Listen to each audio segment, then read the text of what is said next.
During a university lecture, Professor Julian talks about Neanderthals, an extinct group of early humans. He explains they were supposedly very dumb and complete savages, based on the studies of Darwin and Galton. Their theories could tell how civilized and intelligent someone was just by looking at them. Julian disagrees, saying today's humanity has a bit of Neanderthal in them. He also reveals that the world's only non-fossilized Neanderthal was discovered by his boss and was named William after the scientist who recognized Neanderthals as a separate species. He wraps up the lecture by pointing out it could theoretically be possible to create a living Neanderthal using William's DNA. Endocrinologist Barbara watches the entire lecture, and later that day she looks for Julian at a restaurant. She brings up the possibility of cloning William, which would be very hard and complicated but not impossible. They spend their dinner going over the details behind the process, and by the end of the evening, Barbara is curious to know why Julian is so obsessed with Neanderthals in particular. To answer that, Julian takes Barbara to his lab and shows her two stone tools. One was made by Homo sapiens, and the other one by Neanderthals. There is no difference between them, so Julian thinks they could learn a lot about humanity by studying our closest cousin. That night Julian and Barbara fall in love. From then on the couple starts working on the Neanderthal cloning project, and in only 2 years they release 3 groundbreaking papers on the subject. They also move in together and have a wonderful romantic life. Unfortunately, many important scientists and university donors are worried about the morals behind this project and the possible backlash, so they pull their support. However, the couple refuses to give up, and Barbara decides she will carry the cloned embryo while letting everyone else think she is having a normal pregnancy. Afterward, the couple goes to Las Vegas and gets married by an Elvis impersonator. A few months later, Barbara gives birth in the hospital. The nurses share a disgusted look before handing the baby to the happy mother. The couple is not bothered by the child's unusual appearance, and Julian even kisses the boy's forehead. Sometime later, Julian drops by the university to hand in some paperwork explaining what he and his wife did. The higher-ups organize an emergency meeting, worried about what this may do to the university's reputation. They do not like the project, but for now they decide to be supportive so they can get publicity and hopefully get a chance to control it. The next morning, Julian organizes a press conference to tell the world about the Neanderthal clone created by using cell nuclear transfer. A reporter asks about the morality of it, so Julian shows them a cute clip of the baby and asks how something so beautiful could be wrong. After the conference is over, Julian's boss reminds him that the board has a final say on anything that happens to the project. Many years later, the baby is now a young man called William. Barbara drives him to the forest and they say goodbye to each other before William heads to his dad's house. He looks around for a while before reaching the balcony with a great view of the river. 2 tourists pass by on a boat, and when they see William's unusual face, they start rowing faster. William goes back inside and finds the ancient stone tool on one of the shelves.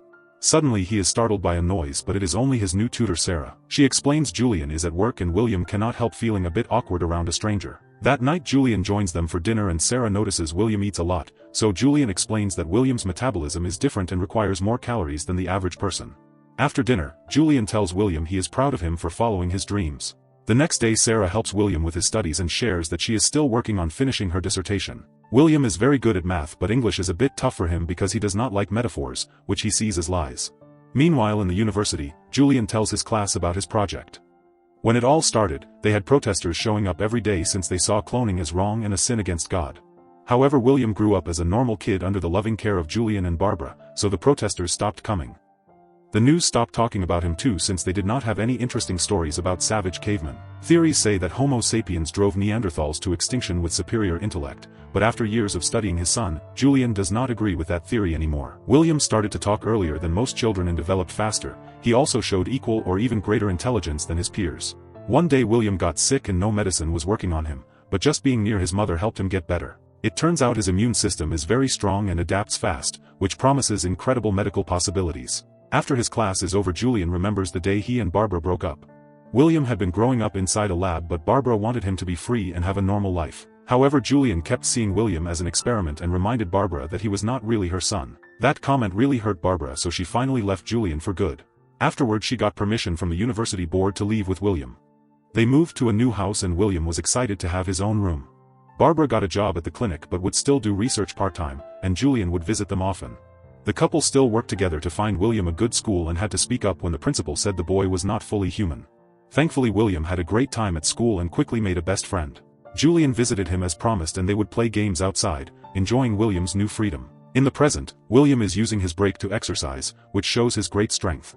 Sarah calls him to continue studying and reads him a quote from The Great Gatsby, asking him to share his interpretation. This ends up in an argument because William thinks nobody should get to decide what another person means except for that person themselves.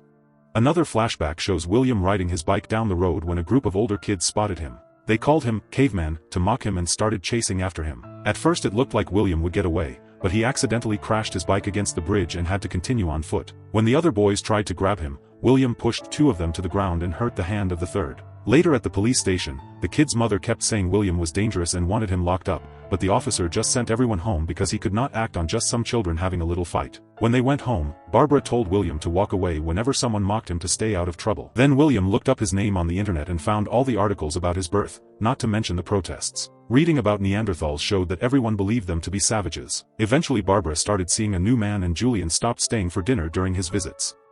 He also stopped running the routine tests on William and made his assistant do it instead, which made Barbara upset. Years later when William started high school, he made some good friends even though he could not always understand their jokes. During their last school year, William and his 2 friends decided to go on a trip together and shared their thoughts about applying to college. While they were having fun, they came across 2 hippies, who joined the boys around the fire and shared their mushrooms. When they realized who William was, they called him cool and beautiful. The woman asked him if he ever wanted to go back to his own time, and William said yes. She encouraged him to go there while his friend felt sick because of the things he had eaten. At school William helped his crush Judy with the upcoming play and even agreed to be one of the actors.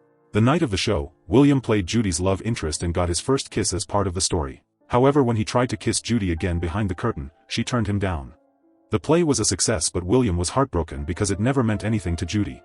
Sometime later William's teacher called Barbara and Julian to explain that their son was smart, but he was not good with standardized tests because the way he thought did not match any recognizable model. He would need a lot of tutoring to redo his college applications, and Julian got upset when he realized Barbara had withdrawn the applications his son already sent. Barbara explained William got a part-time job at a hardware store to keep him busy after graduation, but Julian wanted him to do more than that. An argument followed and the teacher had to remind them this had to be William's decision. Meanwhile William was saying goodbye to his friends who were leaving for college soon. That night his parents explained the situation to him. Julian asked him to come live with him to get tutoring lessons, but that would also mean getting experimented on again. Barbara was against that, however William was eager for a normal life and took his father's offer. In the present Julian checks on William's latest practice test and gets upset because it is still not enough, blaming Sarah for it. She points out William has made great progress and William says it is not her fault, only for Julian to throw the test papers in his face and leave the house. As William starts to cry, Sarah tells him his scores are really good and takes him on a walk through the forest. She shares that her parents were also very strict with her when she was younger and for a long time she resented them for deciding her future without asking her, but now she cannot complain about the great education she got. In return William admits he loves singing and shares the song from his school play. This ends up with William and Sarah sharing a kiss and having a close moment. They return to the house in the evening and Julian scolds them both for losing time instead of studying. That night William cannot stop staring at the stone tool, wondering if he will ever be more than this. Sometime later Sarah takes William to a school so he can take his tests again. All the pencils he tries to use keep breaking, so he takes this as a sign and gives up, leaving the room without finishing the test.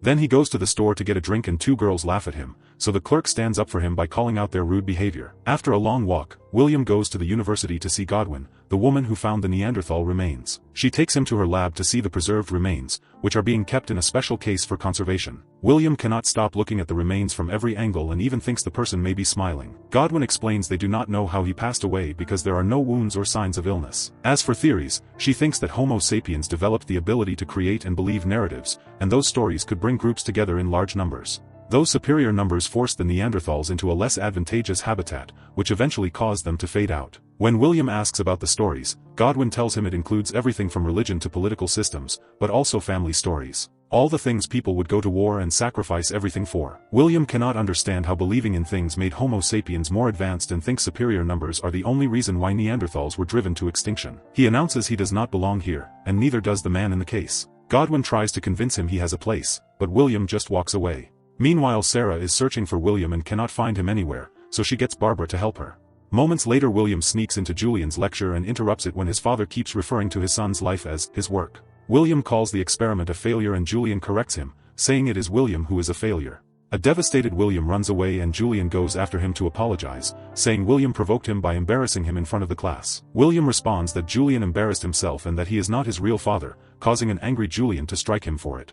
Once again William tries to leave and when Julian tries to stop him, he accidentally drops the stone tool. Both men reach for it at the same time and William suddenly hits Julian hard to knock him out, as if defending what belongs to him. As soon as he realizes what he has done, William feels terrible. Soon students gathered around them, calling William a savage and taking pictures. William has no choice but to run away.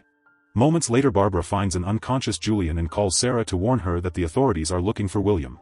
Barbara will go to the hospital with Julian, so Sarah must continue the search on her own. Meanwhile, William is hiding in another university building, where he is spotted by a student who contacts the authorities. When William tries to leave, he finds a group of officers waiting for him with their weapons drawn. Sarah also arrives and calls out his name, but an officer holds her back. Remembering the bridge incident, William walks ahead and is struck down in seconds, and he does not make it. Some months later, Sarah visits the spot where Godwin found the Neanderthal remains. She brings a baby with her, suggesting it is William's child. What if science created a life that the world was not ready for? What if the most unique person alive just wanted to fit in like everyone else? What if the people who were supposed to love him the most ended up hurting him the deepest? This is one of those stories that will stay with you long after it ends. So make sure you are comfortable, because this one is a ride from start to finish. If you are new here, hit that subscribe button and tap the like button to show your support.